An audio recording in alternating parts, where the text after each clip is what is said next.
Now today I want to talk to you a little bit about breaks and double lifts and some of the problems students have when they're trying to acquire these essential techniques of card magic. And then what I'm going to do is offer you a technique that I've been sharing with my students, which is designed to help you bridge the gap and get more functional in front of an audience faster than you might otherwise do just trying to learn these techniques on your own.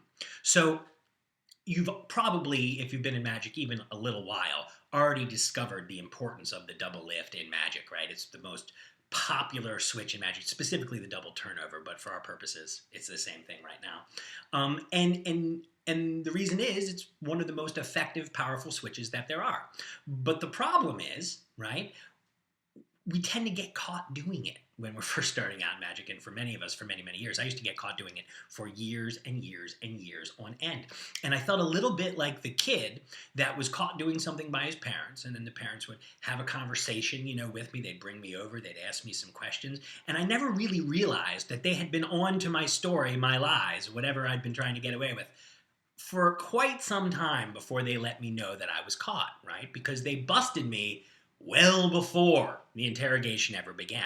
And I think that's exactly how it works when we're trying to fool people with the double lift, especially when we're first getting started out in magic, because we need to get a break, right? And we'll talk about why breaks are so important on some other tutorial, and I'm sure there's plenty of card magic minutes where I've already discussed that you can find out about, but the break is important. And the problem is, until we learn how to get a break in a really deceptive, efficient manner, that's what raises the suspicion for the audience. So our hand comes over to the deck, and this has happened to countless students that I know, and they sort of lift up and get a break like this. This is what's called the traditional thumb count. But the problem is, when there's no cover for it, the right hand comes to the deck for no reason, dallies there a moment, and then just a moment later turns over a card. And what ends up happening is, from the audience's perspective, you've been seen loitering by the candy store just a few minutes before the break-in. And so for that reason, the basic standard thumb count with no cover is really the root of all evil. It really gets us into a lot of trouble. Now, when I was in college, I was spending some time with one of my favorite card men, a fellow named Larry Jennings, who is no longer with us, who is one of Vernon's top students and a real master with cards. And he showed me Robert Houdin's method for getting a break. And it's really, I think, still probably the gold standard. And what Robert Houdin would do is say, he would gesture with this card like this. He would say, I'm going to show you something very, very interesting. And then, of course, he has the break, and he can do the double turnover from there. Now, what Robert Houdin was doing was this, okay? He was gesturing with this hand. And as he was gesturing with this hand, he was using this hand, I'm going to expose this now, to push off a card, get a break below it as he pulled it back. Then, as he was gesturing again with the right hand, he would pull the top card square, and he would now have the break this way. Now, it's incredibly elegant. It's a really wonderful method. It's the method that I personally use in performance, but I would be lying if I told you that it was terribly, terribly easy to do. It is the best method, but it takes some time to learn. And just to give you a real honest idea of what you're in for if you decide to learn the Robert Houdin method, which I certainly do recommend, when I work with students on it, depending on how much time they have to practice, it can take a month or two just to really get comfortable with the pushing off and pulling back and getting the break with the left hand. And then it can take another month or two to learn how to cover that with the right hand. And then, of course, you have this moment where you have to pull that back as well. So it can really take several months to really get this method down, and that's with me looking at it every few weeks and giving you notes and helping you refine it and pull it together.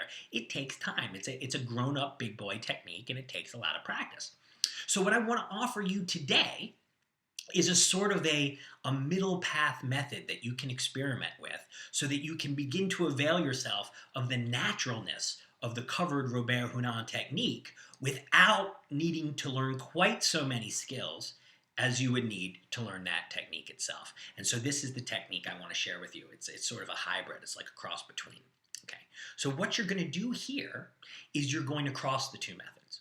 You push off a card, right? And you're still going to gesture with it. But now, instead of pushing off and getting a break, which is a super difficult skill, especially to learn how to do while you're covering with the other hand, what you're just going to do here, Let me see if I can just show you what it would look like just once so you can see what's going to look like before we start, right? Here we go. And there's my break. I've got my break right there. So what I'm doing is this. I'm pushing off a card like this. And as I'm gesturing with the card, you still get to do that part. Now, make sure you don't flash that card when you do that. That's very important when you're working on this technique. But what you're going to do is, instead of pushing off and getting a break, which is difficult, you're just going to pull that card down a touch. And you're literally just going to extend that left thumb and pull this card straight back. And you can do it very little. It can be as little as a white border. I'm extending it a little bit here so you can see it. But all you're going to do is pull that card back a little bit, just like that. Now, when you pull this card back on top of the deck, you pull it square. Now look at what you've done is you've got literally the second card from the top of the deck is back jogged very, very slightly.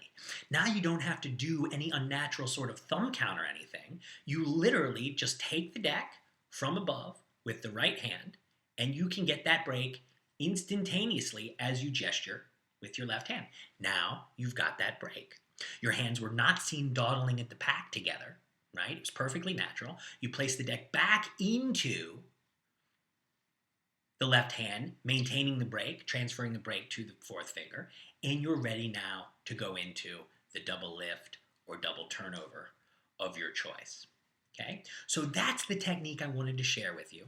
You still have to practice it, but it allows you to begin working on the blocking of that break management without having to work on that core technique of pushing off and getting that break under the top card of the left hand, which can be very, very difficult to learn and take some time.